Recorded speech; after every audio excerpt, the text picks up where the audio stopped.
Hello বন্ধুরা, আজকে আমি তোমাদের সাথে একটা দারুণ রেসিপি শেয়ার করতে চলেছি।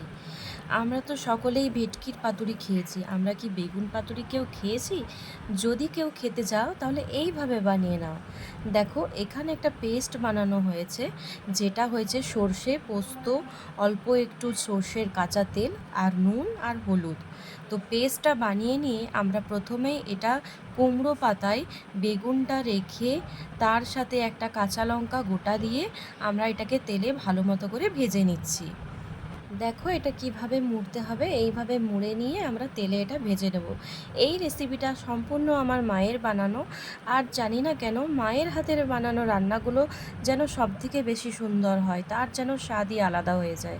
তো এই রকমভাবে ভাজতে গেলে তোমাকে ভালো মতো করে ভেজে নিতে হবে, যেন বেগুনটা ভেতরে সেদ্ধ হয়ে যায়। একটু আঁচটা কমিয়ে ভালো করে ভেজে নিতে হবে। এই দেখো, আমি একটা ভেঙে তোমাদের দেখাচ্ছি ভেতরটা কত সুন্দর সেদ্ধ হয়ে গেছে। আর গরম ভাতে এটা থাকলে আর কিচ্ছু লাগে না, বিশ্বাস করো। তো তোমরা এরকম বানিয়ে আমাকে নিচে কমেন্ট বক্সে জানিও তোমাদের কেমন লেগেছে। আজকের মতো টাটা।